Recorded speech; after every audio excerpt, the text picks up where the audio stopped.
Nah, sekarang kita coba baca datasetnya dulu. Pakai Pandas, jadi kita import Pandas, kemudian kita read CSV pakai Pandas. Kemudian kita di sini ada cleansing data ya, kita drop invoice yang kosong.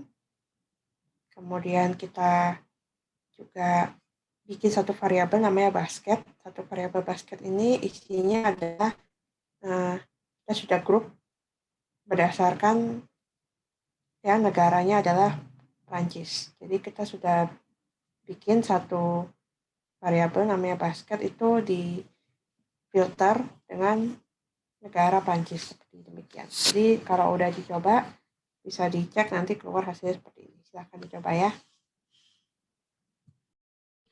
Baik, Bu.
Oke, setelah kita sudah memfilter yang basket ini, selanjutnya kita melakukan encoding ya. Jadi ini kita bikin fungsi di mana kalau misalkan barangnya itu kurang atau sama dengan 0, di return 0.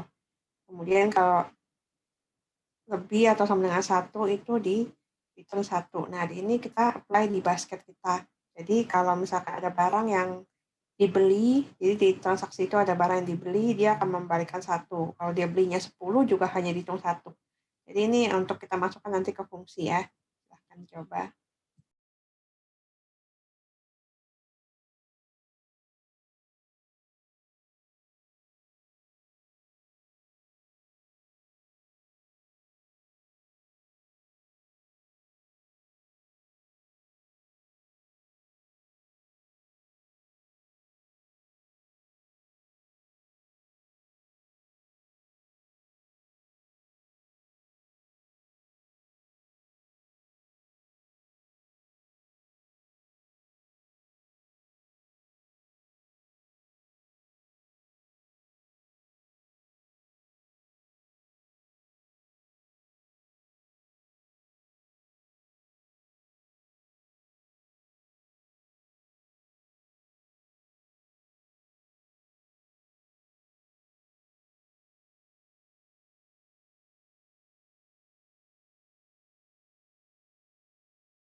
Setelah kita filter lagi, berikutnya kita perlu install ini ya, ML Extend ini ya, saya ketik di chat. Jadi kita perlu memanggil fungsi di modul ML Extend, jadi install dulu. Nah, dengan klik install. Kemudian kita import a priori dan association rules ya. Nah, di situ kita bikin satu variabel lagi, namanya frequent item set. Di sini mengambil barang yang sering dibeli dari basket kita dengan support minimum di 7% atau 0,07 di sini ya. Nah, di sini nanti kita bisa lihat nih mana barang yang sering dibeli. Nanti keluar hasilnya ya. Akan dicoba.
Nah, terakhir ini kita membangun variabel yang isinya aturan asosiasi ya, atau association rule. Jadi variabel rules ini kita hasil dari fungsi menggunakan data dari frequent item dengan minimum lift ratio itu 1. Jadi lift ratio itu apa? Lift ratio itu adalah nilai pengamatan dari support. Support itu apa? Support itu adalah indikasi seberapa sering item set muncul di data kita. Dan confidence adalah indikasi seberapa sering aturan itu terbukti benar. Nah, di sini kita bikin filter berdasarkan yang confidence-nya di atas 9%. Seperti itu. Jadi kalau dilihat hasilnya seperti ini ya. Jadi kita bisa lihat bahwa alarm clock backlight green itu sering dibeli bersamaan dengan alarm clock backlight red dengan nilai support 9% dan confidence level 8%. Seperti itu. Jadi bisa dicek ya, ini jadi barang-barang yang sering dibeli bersamaan. Itu bisa dicoba dulu, dan silahkan kalau ada pertanyaan.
Oke, kalau nggak ada pertanyaan, mungkin itu aja hari untuk praktikum dari market analysis. Saya akan siap di chat ya untuk code-nya. Jadi terima kasih, selamat sore. Sore, Bu.